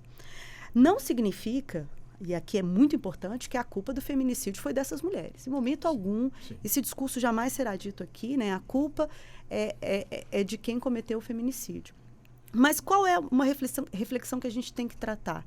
Por que essa mulher não registrou essa ocorrência? E essa é uma pergunta interessante que até minha colega Cris Tubino sempre faz. Uma das grandes observações é que muitas vezes a mulher está iniciando um quadro de violência doméstica, ela sofre ali as primeiras violências. E eu vou trazer, sabe o exemplo de quem? Da Maria da Penha. Ela relata que antes de sofrer a sua primeira tentativa de feminicídio, que inclusive foi o tiro nas costas, que a deixou paraplégica, ela só sofria, e não é só, né, mas sofria violências psicológicas. E olha qual foi o próximo passo, uma tentativa de feminicídio com um tiro, né, na coluna que a deixou paraplégica. Então, assim, o que eu oriento para as mulheres? Começou a sofrer inícios de tipo de violência, você está naquela dúvida, será que eu estou sofrendo violência psicológica? O que é violência psicológica? Procure ajuda. Mesmo que essa ajuda não seja necessariamente a polícia. É claro que eu acho que o melhor é a polícia, mas muitas vezes essa mulher não quer, olha, como eu não tenho certeza, como eu não quero responsabilizar, ela não quer diretamente ir registrar uma ocorrência na delegacia. Mas essa mulher, ela precisa entrar na rede de proteção. Ela precisa ser esclarecida. Inclusive, agora, em abril desse ano, foi ratificado, por meio de lei, a possibilidade de você entrar com um pedido de medida protetiva sem a necessidade de registro de ocorrência, sem inquérito e sem ajuizar uma ação penal. Isso significa, mulher, mesmo que você esteja na dúvida de se o que você está sofrendo é um crime ou não, mesmo que você não queira inicialmente responsabilizar o seu agressor, que é o que nós achamos que seria o melhor, mas você não é obrigada, procure proteção. Peça proteção. Peça medida protetiva. E a partir do momento que ela pedir essa medida protetiva, ela pode entrar na rede. Ela pode ser encaminhada para psicólogo, para, né, e o autor dos fatos da mesma forma. Ele pode ser encaminhado para o CAPS, para tratamento de álcool e drogas. E ela entra na rede de proteção e ela se empodera. Né? Ela conhece melhor dos seus direitos e quem sabe até no futuro ela registra a ocorrência, ela responsabiliza o agressor. Então o que nós temos que fazer? Adotar políticas públicas e dizer, mulher, procure a defensoria, procure a OAB, procure o escritório de advocacia da Selma, procure para ter informações, para você pedir no mínimo proteção. Para você pedir medida protetiva, para você pedir... Aí nós temos o dispositivo Viva Flor, embora o dispositivo Viva Flor, estávamos até discutindo sobre isso com a doutora Alice, né? Seja necessário inicialmente o registro de ocorrência, mas existem vários meios dentro da rede de proteção que a gente pode requerer sem a necessidade de registrar uma ocorrência de processar. Né? Então, assim, o que nós estamos tratando de uma forma... Então, o que a gente tem tratado? Mulher, procure sua ajuda. Procure, se você tem dúvida, inclusive eu deixo aqui o canal da Defensoria, 129, opção 2. Desde as primeiras violências, se for um empurrão, se for uma violência psicológica, desde os primeiros sinais de que aquilo não está saudável, procure ajuda. Procure ajuda especializada da Defensoria, do advogado, do Ministério Público. Procure ajuda, porque você pode requerer proteção. Nós estamos preocupados com a sua proteção. Para que não chegue ao caso de, né, você não entre nessa cifra negra de 67% das mulheres que foram vítimas de feminicídio, sem ao menos registrar a ocorrência. Pelo menos adentre o nosso sistema, e aí para romper o ciclo da violência doméstica, para que ela receba essa proteção das diversas instituições que compõem o Estado, inclusive da sociedade civil. Doutora Cristina, quer dizer, eu sempre em 1990, quando instituiu, portanto, o Estatuto da Criança e do Adolescente, eu já, enfim, comecei a avançar nos debates se depois de uma geração desta lei já em funcionamento, se a geração futura, já com a idade acima dos 20, 30 anos, se ela já viria, de certa forma, modificada, sem os costumes dos nossos antepassados. Porque sempre foi dito que a mulher, quando sofria violência, ou quando sofre violência, é de uma cultura patriarcal, né? Que vem lá dos nossos bisavós, avós. Eu sempre imaginei que com esta nova lei, automaticamente nós teríamos uma geração mais sadia, distante, portanto, aí deste erro criminoso que muitos, de alguma forma, vinham alimentando. Quer dizer, o tempo passou, hoje temos aí 33 anos de Estatuto da Criança e do Adolescente. A Lei Maria da Penha também, quando foi instituída, agora sim, agora vamos ter também aí, não que o homem tenha medo, mas ele tenha uma consciência maior de que todos nós somos iguais. Não existe homem que é dono de mulher, mulher não é mercadoria, enfim, tem que prevalecer, acima de tudo, o respeito. Ou seja, o tempo passou para o ECA, como também vem passando para a Lei Maria da Penha. Quer dizer, a senhora conhece algum estudo que, de alguma forma, demonstre, acima de tudo, em termos de cultura, em termos de educação, se estamos modificando, se não estamos, se existe algo que, de alguma forma, impede que possamos, de alguma maneira, assimilar realmente aí o que preconiza, portanto, essas duas leis? Essa é a pergunta de $1 milhão, né? O que é que está acontecendo que a gente não está no mundo ideal que nós desejaríamos, né? Eu acho que, bom, primeiro, antes de tudo, a gente tem um fator que é o fator que traz a maior variabilidade ali, que é o ser humano, né? Nós temos, primeiro, um país que é de um tamanho continental, Sim. né? Que nós poderíamos aí ter em cada região do país um país diferente, com forma de pensar diferente, com forma de criação diferente. Como eu comentei um pouquinho antes, a gente tem a questão dos reflexos transgeracionais da violência e dos valores que são colocados.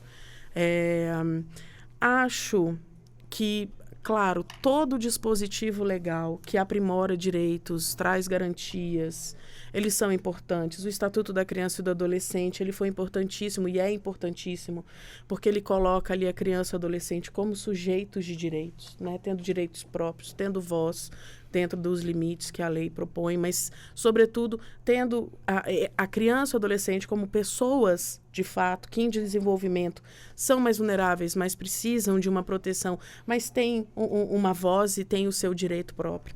E impõe para todos nós uma obrigação, que é a proteção integral, é a proteção dessas crianças e de adolescentes que a gente vê violados quando eles participam ou presenciam uma violência, né? Na medida em que eles precisam ter um crescimento saudável, né? E distante de qualquer forma de violência, não é só aquela violência que eles sofrem, mas a violência que eles presenciam, né? Ainda que a minha visão ela seja um pouco diferente. Eu acho que crianças e adolescentes não são vítimas indiretas da violência. Eles são vítimas diretas. Eles sofrem, eles têm problemas de ordem emocional, de ordem afetiva, de confiança, de autodeterminação, porque vem a violência acontecendo, né? Então, eles sofrem também. Acho que a Lei Maria da Penha é absolutamente fundamental e essencial. Claro, se perguntar para todas nós aqui, nós íamos dizer, o ideal seria que nós não precisássemos da Lei Maria da Penha, que nós não precisássemos ter que reconhecer que existem mulheres que dentro de um relacionamento estão mais vulneráveis, né? Eu sempre falo isso, na verdade, há algum tempo eu tenho falado isso muito claramente, porque eu acho que a gente tem que tomar muito cuidado com o discurso que às vezes as pessoas fazem, que é até um pouco capacitista, né? De dizer, coitadinha da mulher vítima de violência, ela precisa ser protegida. Não é isso. Ela está numa situação de vulnerabilidade, mas ela não está numa situação de incapacidade. Ela é capaz. Ela precisa que a gente dê meios e instrumentos para que ela possa sair do ciclo de violência, para que ela possa reagir, para que ela possa ter meios para começar a viver. Eu sempre lembro, você estava comentando da Maria da Penha, eu acho que do livro dela, da autobiografia, uma das coisas que mais me chamou a atenção quando eu li lá nos idos de 2000 e pouco, né, foi uma frase que ela sempre menciona: a vida começa quando a violência termina, né?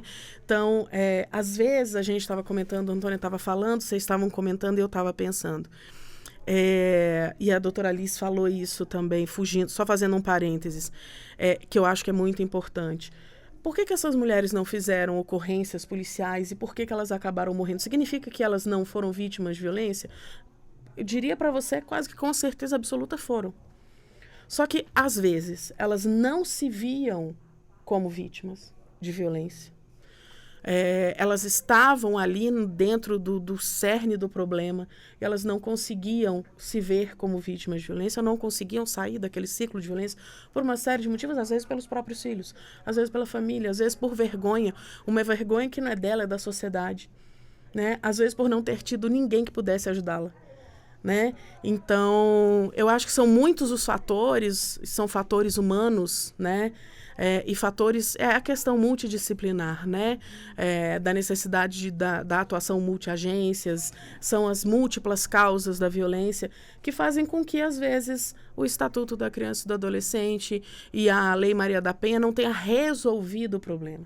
Porque, como eu falei, não é só a gente ter a lei, a gente também tem que mudar a forma de pensar. E isso é muito importante da própria Lei Maria da Penha. Eu acho que todo mundo devia, uma vez na vida, pelo menos lê-la. E as pessoas vão se surpreender. Por quê? Porque ela não é, por exemplo, uma lei punitiva. Ela tem um crime que está previsto lá, que foi colocado muito tempo depois dela ter entrado em vigor, que foi em razão de uma discussão técnica, que é o crime de descumprimento de medida protetiva. Havia uma discussão se era um crime autônomo descumprimento, se era um descumprimento de decisão judicial, e acabou-se que entendeu-se que a melhor solução seria inserir aquele tipo penal. Mas ela é uma lei de prevenção. Ela é uma lei que fala de políticas públicas, o que a gente tem que fazer para evitar a violência, né? Não é à toa que é uma das melhores leis que a gente tem. Mas é o que eu estou falando, não adianta a gente ter a lei. A gente precisa ter meios para que essa lei seja aplicada. Então, aí eu volto no que eu sempre falo. Eu acho que a gente precisa pensar um pouquinho diferente. A gente tem que mudar a forma de pensar. Não é pensar na punição, não é pensar o que o judiciário tem que fazer, não é pensar, por exemplo, a gente está aqui falando de uma realidade, de uma bolha em que a gente vive, que é o Distrito Federal, né? De uma medida protetiva concedida em horas. No resto do país, com certeza tem ouvintes do país inteiro, tem medidas protetivas que são requeridas e demora dias, meses, às vezes, para a gente ter uma audiência de justificação, uma medida concedida, né? Então, a gente tem problemas que são maiores ainda, né? E isso faz com que, às vezes, aquelas medidas não sejam efetivadas e que a lei, às vezes, aparentemente não cumpra a função que ela teria. Mas eu penso pelo outro lado. E se as leis não existissem, onde é que nós estaríamos? Né? Então, elas são medidas, elas são meios para assegurar direitos mínimos, para trazer uma segurança mínima para crianças e adolescentes, para mulheres. E aí, quando a gente fala de crianças e adolescentes, né, Selma, a gente não está falando só do ECA, a gente também tem que ver que nós temos aí uma lei nova, que a gente gostaria que não existisse, mas que se mostrou necessária por conta de alguns fatos da nossa realidade, que é a Lei Henri Borel, que fala dos crimes de violência doméstica e familiar contra crianças e adolescentes, que também é uma outra esfera que a gente tem que ver, né? Que essas crianças e adolescentes, às vezes, dentro de um contexto de violência doméstica, acabam também sofrendo violência. Isso significa dizer, por exemplo, que o ECA não funciona? Não. O ECA é uma lei maravilhosa, enorme, que fala de uma série de garantias, direitos que crianças e adolescentes têm e obrigações que nós temos, que se ali não estivesse, eu acho que nós estaríamos numa situação muito pior em termos de proteção dessas pessoas em desenvolvimento, que são as crianças e os adolescentes. Doutora Liz, a mesma questão também para a senhora, gostaria de ouvi-la, já que nós temos aí o Estatuto da Criança e do Adolescente, como também mais de 33 anos, enfim, e a Lei Maria da Penha, da mesma forma foi colocado para a doutora Cristina Tubino, ou seja, os efeitos dela depois de tanto tempo na nossa sociedade. Será que estamos conseguindo realmente modificar a nossa cultura? Interessante também, Walter e doutora Cristina, que nós temos hoje, desde 2022, a Lei Henri Borel, né? Uhum. E a Lei Henri Borel, ela é Sem problema. ela é um espelhamento da própria Lei Maria da Penha. Uhum. E a Lei Henri Borel, ela foi carregada, né, de um simbolismo muito forte por conta da violência severa, sistemática e gravíssima e fatal que aquela criança sofreu no seu âmbito familiar, né, que contou com negligência de várias atrizes e atores que enxergavam aquele contínuo de violência e nada faziam para poupar aquela criança. Mas a história daquela criança em Riborel é a história de tantas outras, como a história da Maria da Penha Fernandes Maia, é a história de muitas mulheres.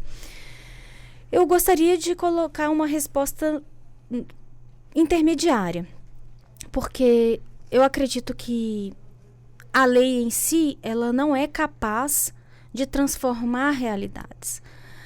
Mas também eu verifico a força dessas legislações, a força da Lei Maria da Penha, a força da Lei Henri Borel. E mais, a Lei Maria da Penha ela passou por 6 anos de limbo. Só em 2012, o Supremo Tribunal Federal declarou que ela era constitucional, reconhecendo um histórico de violência contra as mulheres, uma falta de devida diligência na proteção das mulheres, uma falta de cuidado objetivo por parte do poder público, das famílias, das comunidades e da sociedade em si, na preservação dos direitos humanos das mulheres. Então, por 6 anos ela ficou no limbo e muitos juízes, inclusive, afastavam a incidência da Lei Maria da Penha ao argumento de que ela não era constitucional. Já não aconteceu isso com a Lei Henri Borel. Então, não houve qualquer dúvida da sua constitucionalidade, não houve qualquer dúvida da legislação como uma afirmação de direitos humanos e da inserção dessa lei no sistema de garantia de direitos da criança e do adolescente. Então, aqui eu poderia dizer as mesmas considerações que eu fiz a respeito da falta de políticas públicas, as mesmas considerações que até a doutora Selma trouxe em relação às políticas para as crianças e adolescentes. Estamos realmente deficitários como poder público. Mas caminhamos sim, caminhamos positivamente, porque as mulheres foram fortes, o movimento feminista foi muito representativo, tem sido.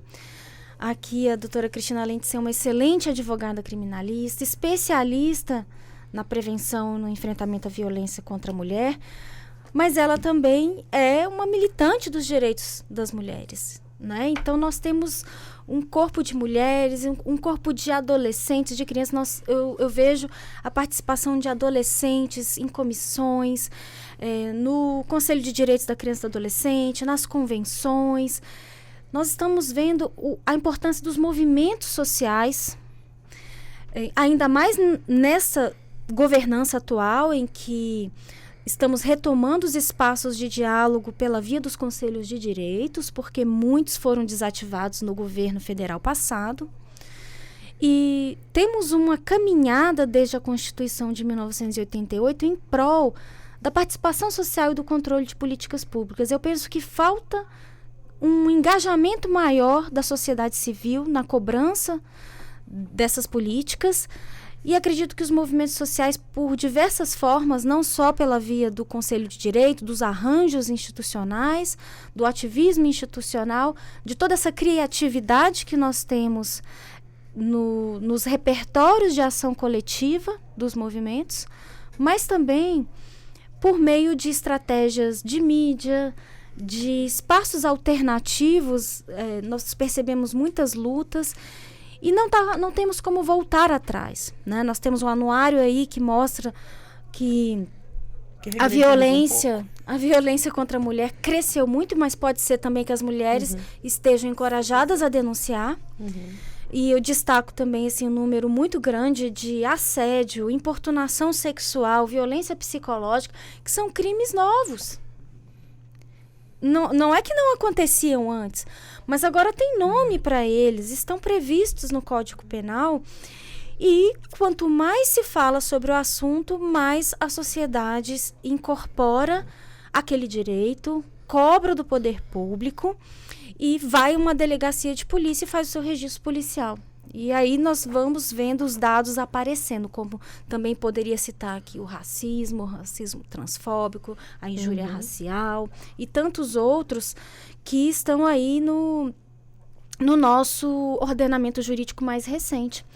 Então, não posso dizer que não houve qualquer mudança com a lei, porque existe uma vontade social, que é um dos requisitos para que a lei, entre aspas, dê certo, que ela pegue.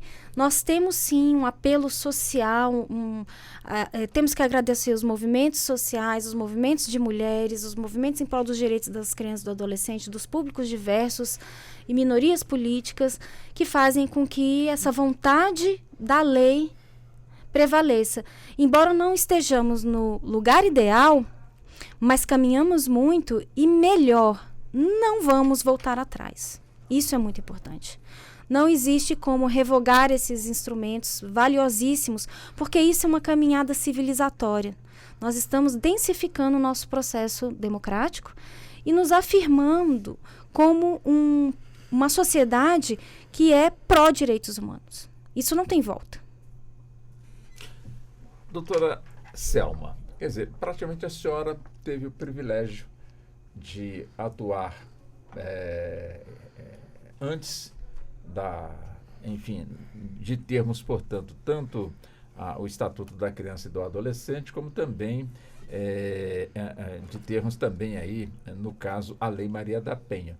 E teve também o outro lado, quer dizer, os dois lados, sem esses mecanismos jurídicos e com esses dois mecanismos, portanto, jurídicos. Quer dizer, foi, de certa forma, trouxe mais clareza para a atuação da polícia, como a senhora muito bem frisou bem no início, né, que em determinadas situações a senhora, diante de uma ocorrência, chegava ao ponto de agir para levar a filha, o filho da vítima para casa, porque até então, o que eu faço, portanto, com a criança cujos parentes não estão aqui presentes? A mãe, infelizmente, foi vítima de uma violência, incapaz, portanto, de estar com essa criança, o pai preso, e aí, o que eu faço com essa criança? Ou seja, esses dois mecanismos, tanto a Lei Maria da Penha, como também o Estatuto da Criança e do Adolescente, de alguma forma, deu, portanto, assim, uma condição maior para que a polícia, de alguma forma, pudesse ter ali o protocolo certo para poder agir, e não agir, como muitas das vezes, agir pelo coração? Hoje em dia a polícia evoluiu de uma forma extraordinária, eu diria. E ainda falta muito para caminhar. Sim. A lei Henri Borel, inclusive, ela prevê que aquela questão do emparelhamento. Emparelhamento, inclusive com relação à questão da capacitação. Está lá, fala bem assim com relação frequentes capacitações dos policiais. E eu falo dos policiais, não é fácil trabalhar na polícia, tem as minhas críticas, né? Sim. E eu posso te dizer que é a porta de entrada. Sim. A polícia tem que ser frequentemente capacitada com relação a essas questões de gênero, com relação a essas questões filosóficas, eu diria assim, da questão de gênero e com relação às questões do Estatuto da Criança e do Adolescente, inclusive com relação aos sujeitos de direito, como é que foi, as convenções, como é que veio essa evolução toda. Isso aí é fato. Eu tive a oportunidade, aqui só para exemplificar, de uma vez eu estava na Delegacia da Mulher e eu respondia pelo plantão e no cartório, isso antes da Constituição, antes da Lei Maria da Penha. Ou melhor, era antes da Lei Maria da Penha, não antes da Constituição. E fiz o flagrante, ela estava grávida, estava com ferro na mão, enfim. E aí, quando eu voltei de manhã, chegou o advogado com o casal. Então, ela falou, não, que eu não quero prosseguir. E eu via claramente que ela estava sendo pressionada para qualquer manifestação dessa natureza. Então, as mulheres realmente registravam e eram ameaçadas quando chegavam em casa para tirar, que não Sim. tirava, nem naquela época não tirava.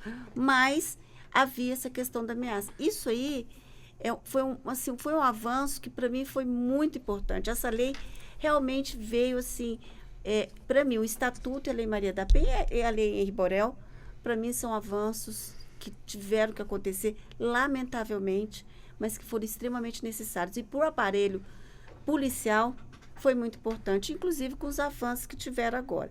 Eu reforço um instrumento que eu acho que é muito importante, que está no Estatuto da Criança e que não tinha no Código de Menores, que é o órgão que é o Conselho Tutelar.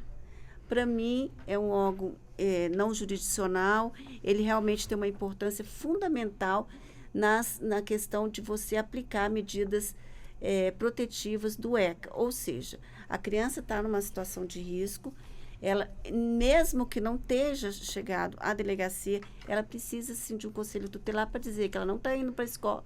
A evasão escolar, eu estive fazendo uma pesquisa, quando a Cris falou em educação, antes de vir para cá, é de muitas crianças fora, são milhões de crianças fora da escola, por uma série de circunstâncias, inclusive com relação à violência sofrida pela mãe.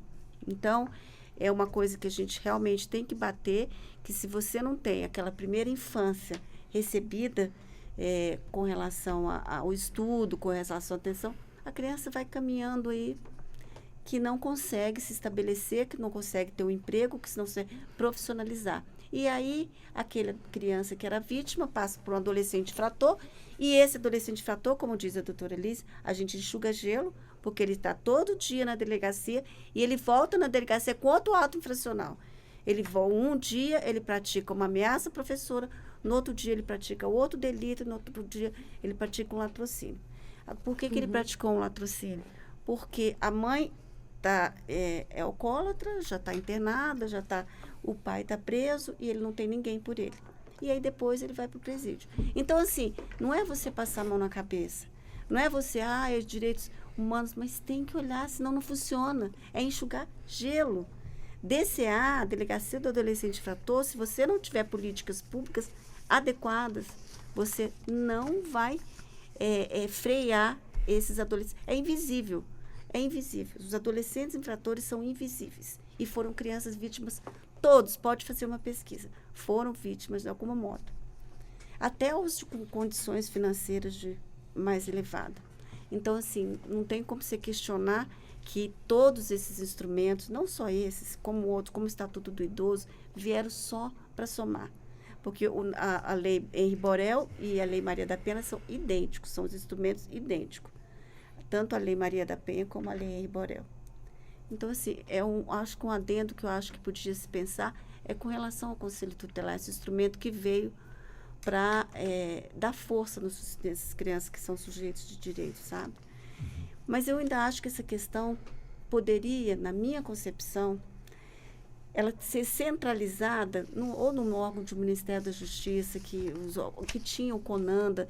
Isso são questões que já vinham há muitos anos, de uma forma mais eficaz, sabe? De uma forma mais proativa, de uma forma mais com políticas públicas, com recursos, como diz a doutora Antônia, porque senão a gente vai estar, daqui a 10 anos, a gente vai estar discutindo esse mesmo assunto sem que isso avance, mas sem pessimismo, como diz o doutor, que já andou, já caminhou, porque eu vi lá atrás, né? Você sabe disso, porque você acompanhou a polícia, sabe? Acompanhou, e as leis existem para auxiliar a autoridade policial.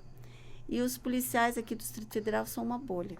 Aqui é uma bolha, né? Tem a capacitação aqui é um pouco diferenciada do resto do país, como diz a doutora Cris Tubino. Realmente, 4 horas para você dar uma medida protetiva é só aqui mesmo, que o Ministério Público funciona, que o Judiciário funciona e que nós temos juizados, 19 juizados aqui no Distrito Federal, só de violência doméstica, e mais 3 que são mistos, né?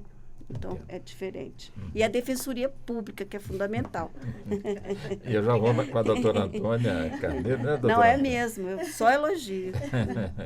A Defensoria, também nesse contexto, né? Ou seja, de termos aí a Lei Maria da Penha, como também o ECA, dentro, portanto, aí deste conceito de gerações, né? Ou seja, a Defensoria, de alguma forma, ela trabalha em termos estatísticos, levantamentos, para ver justamente o impacto dessas duas leis na nossa formação, quando aqui é colocado, aqui que eu digo no nosso país, nas discussões de que temos uma herança aí do patriarcado, em que se agredimos hoje as mulheres, é porque lá atrás nós acompanhamos isso e achava que era normal, tinha até amparo da nossa legislação. Quer dizer, como é que a senhora vê também o impacto desses dois instrumentos na nossa justiça? Efetivamente. A Defensoria Pública nós temos as nossas estatísticas próprias, né?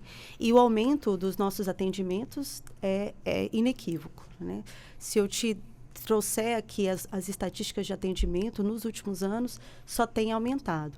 É claro que pode ser muito em razão até das campanhas de denúncia, e aqui é importante falar que, apesar da gente ter trabalhado sobre a questão da educação, de que a gente vai trabalhar as causas da violência doméstica, a própria existência de um machismo estrutural e o próprio discurso de ódio, isso sendo feito por meio da educação, a gente tem que reconhecer que as campanhas e os movimentos sociais, as campanhas de conscientização e até os movimentos sociais exercem um papel de aumento de denúncia. E aqui também uma observação interessante em relação ao que a doutora Liz mencionou, que a gente teve novos tipos penais, novos crimes, como o crime de stalking, o próprio crime de descumprimento de medida protetiva. Doutora Selma, eu atuei em juizado de violência doméstica antes desse crime, quando se discutia se era apenas uma desobediência ou se isso tinha apenas uma desobediência, e se isso era crime ou se isso era algo administrativo. E hoje, olha que interessante, hoje com o crime de descumprimento de medida protetiva, a gente tem mais um processo, porque antigamente aquilo às vezes entrava no mesmo processo. Hoje a gente tem mais um processo, e nesse processo é que são decretadas as prisões preventivas e é que é feito o monitoramento eletrônico, que não tinha tão claro antes desse tipo penal. Então, a gente tem uma incidência muito diferente, um aumento do número de processos. Ou se a gente tinha um processo, agora a gente tem dois, o processo do crime inicial e o processo de descumprimento de medida protetiva, que gera a prisão preventiva e que gera, ou no mínimo, aí, o monitoramento eletrônico.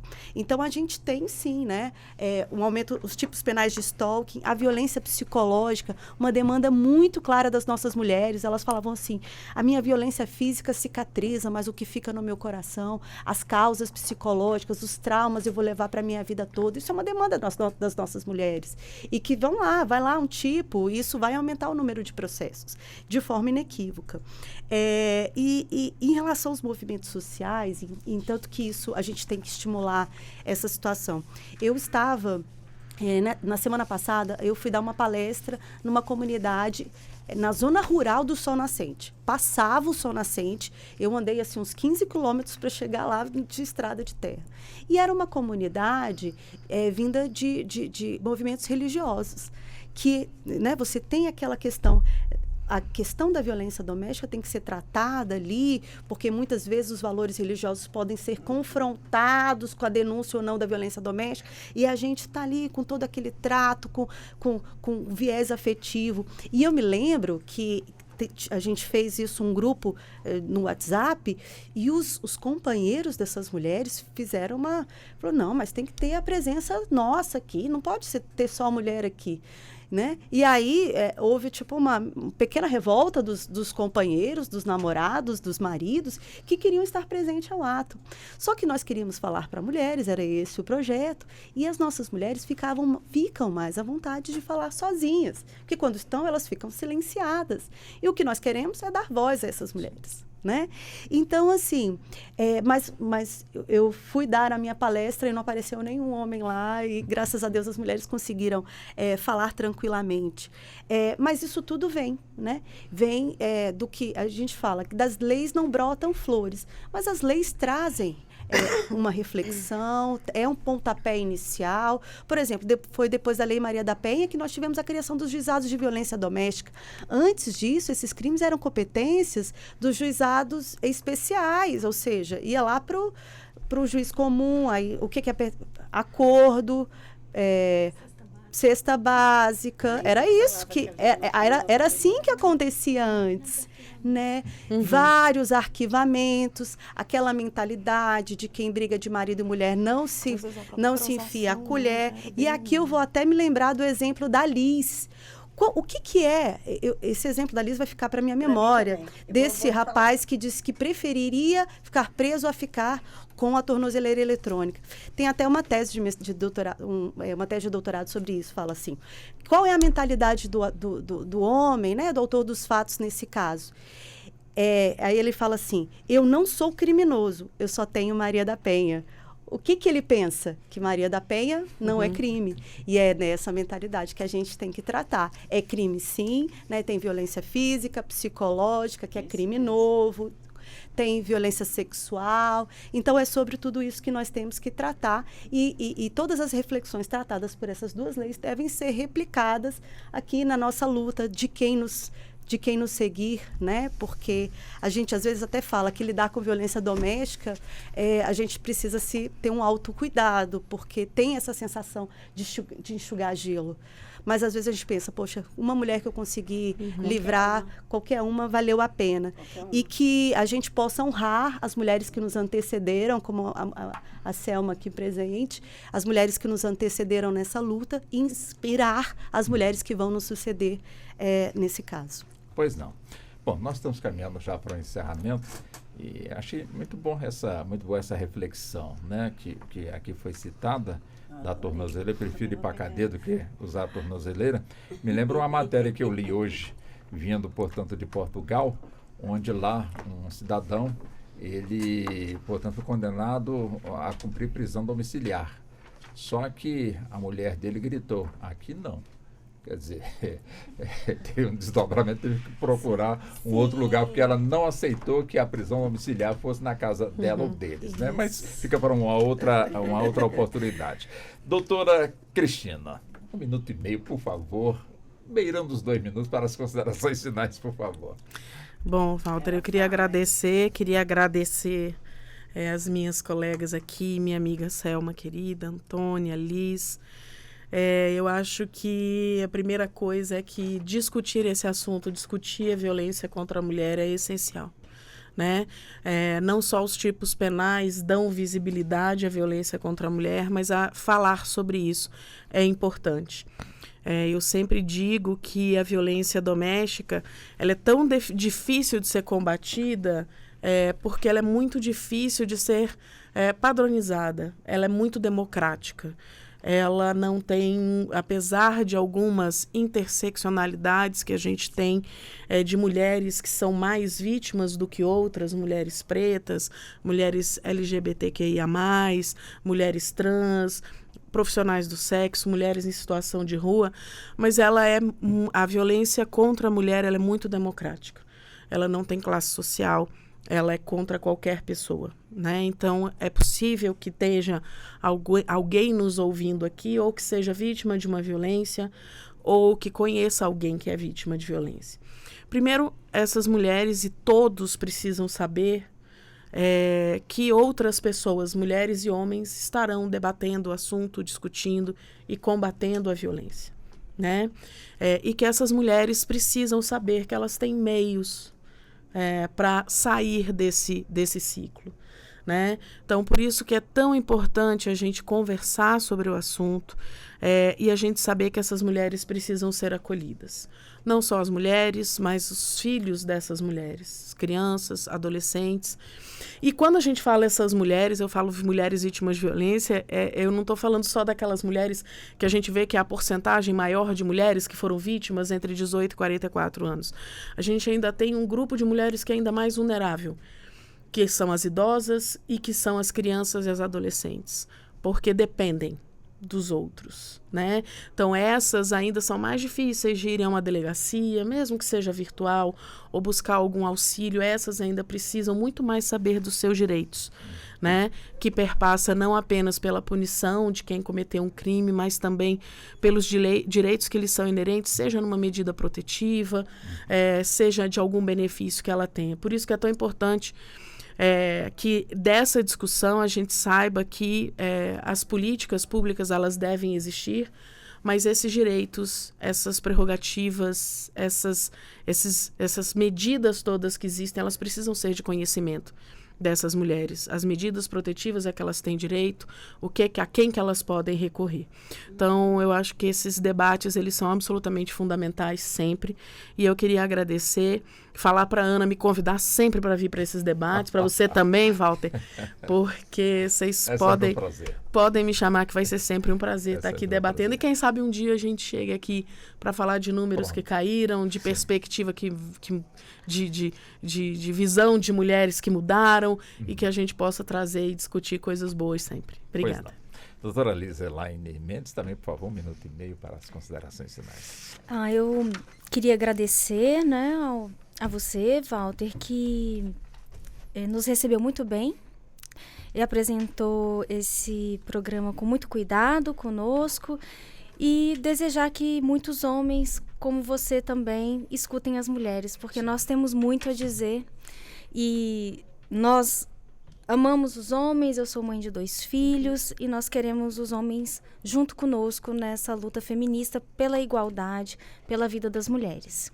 Então, muito obrigada pela sua apresentação. Gostaria de agradecer também a Ana Cláudia pelo convite, e mais ainda pelas minhas amigas e companheiras de luta aqui, Selma, Cristina e Antônia.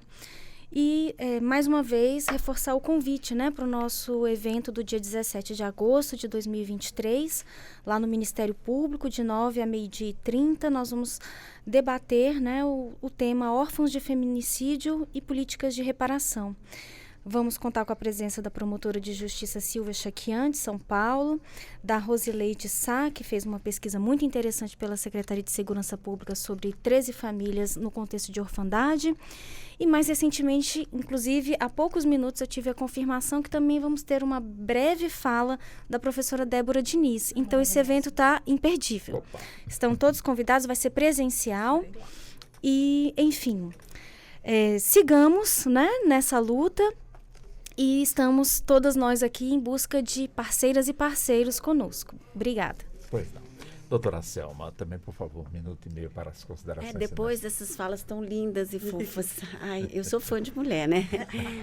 Walter, uma satisfação tão grande quando eu entrei aqui, quer dizer, que vi que era você, eu realmente retomei lá, né? Não preciso dizer quantos anos, mas realmente muito, muito gostoso mesmo, sabe? E essa sua voz que nada mudou. E aí, a Cris, minha amiga, porque na verdade a Ana Cláudia indicou a Cris, que me indicou, queria agradecer a Liz, que fala igual uma criancinha, né? E tanta coisa boa e tão articulada. E a Antônia aqui, que eu não conhecia, mas que a Cris fez ótimas referências. Eu fico muito feliz, porque, assim, de pessoas que têm conhecimento, sabe? O conhecimento teórico. E aí eu fico, assim, muito orgulhosa. Eu adoro essa descoberta da legislação, essa briga. Eu fico orgulhosa de todos. Então, disponha. A polícia está... Eu falo em nome da polícia, ainda que eu falo que eu saí da polícia, mas ela não saiu de mim. Então, com todas as críticas que eu tenho, né? Mas a polícia está aí pronta, e se não tiverem sido recebidas com a devida, todas as mulheres reclamem de forma adequada, busquem a corregedoria, comuniquem, mas busquem primeiro, tanto a Delegacia da Mulher ou qualquer delegacia está apta para receber, porque tem uma seção de atendimento à mulher em qualquer delegacia de polícia aqui no Distrito Federal. Eu falo aqui, né? Então, e também... Eu estou aqui à disposição, na verdade. Qualquer coisa, se precisar de mim também, estou à disposição. Muito feliz. Doutora Antônia, também, por favor. Walter, uma honra estar aqui mais uma vez. É a segunda vez que conversamos sobre assuntos similares. Quero dizer que o encaminhamento que você deu aos trabalhos foi com muita leveza, apesar do assunto ser tão duro, né? Tão duro. Mas eu acho que a gente conseguiu abordar um assunto duro, com a relevância que ele tem que ter, com a seriedade com que ele tem que ter, mas, ao mesmo tempo, com o amor que cada um de nós temos no coração pelo tema, né? Eu costumo dizer que a gente pretende vencer essa luta contra o desamor por meio do amor, né? Vamos vencer o desamor com o amor, né? E eu acho que esse debate foi feito com a mesma leveza, mas ao mesmo tempo com a seriedade que devemos ter. E de minha parte, eu quero dizer que a Defensoria Pública está de portas abertas para todas as mulheres, especialmente as mulheres que estão em condição de vulnerabilidade, nossas mulheres pobres, nossas mulheres negras, que representaram 66% dos casos de feminicídio, das nossas mulheres trans, que têm uma expectativa de vida no Brasil de apenas 35 anos de idade, ao passo que as outras têm uma expectativa de 78, 79, das mulheres em situação de rua, das mulheres indígenas, enfim, das mulheres refugiadas. A Defensoria Pública está de portas abertas, de verdade. Das mulheres do Sol Nascente, com ou sem companheiros, estamos aqui de portas abertas para todas elas. E, a esse propósito, gostaria de reforçar que no dia de aniversário da Lei Maria da Penha, no dia 7 de agosto, estaremos com uma ação, que é o Dia da Mulher do mês de agosto. E nesse trabalho, a gente vai ter, por meio do convênio do SESC, o médico da família, a gente tem encaminhamentos, inclusive, para mamografias, para a colocação de DIU, tratamento odontológico. A gente também tem parcerias, ajuizamento de ação de divórcio, partilha, guarda, parcerias também com assistência social, o CRAS vai estar presente. Então, convido a todas as mulheres, né, a comemorar o aniversário da Lei Maria da Penha lá no Edifício Rossi, na frente do Agarram, com a Defensoria Pública. E um grande abraço. Gostaria de agradecer a todas as colegas, a Cris, mais uma vez, nós estamos nos encontrando sempre. Liz também, a gente se encontra quase toda semana. Prazer em te conhecer, viu? Prazer, Cel. Tá ótimo, então. Doutora Antônia, muito obrigado a senhora. Doutora Selma, da mesma forma, muito obrigado. Doutora Liz, também foi um prazer. Doutora Cristina, muito obrigado também pela gentileza. E assim chegamos ao fim da edição de hoje do Justiça na Tarde Debate, que teve a minha apresentação. Sou Walter Lima, que teve a produção da Ana Cláudia Possati, trabalhos técnicos do Neto Silva e a coordenação de jornalismo de Bárbara Michelini. A todos os nossos agradecimentos e o nosso convite para o próximo encontro. Até lá. A Rádio Justiça apresentou Justiça na Tarde. Secretaria de Comunicação Social, Supremo Tribunal Federal.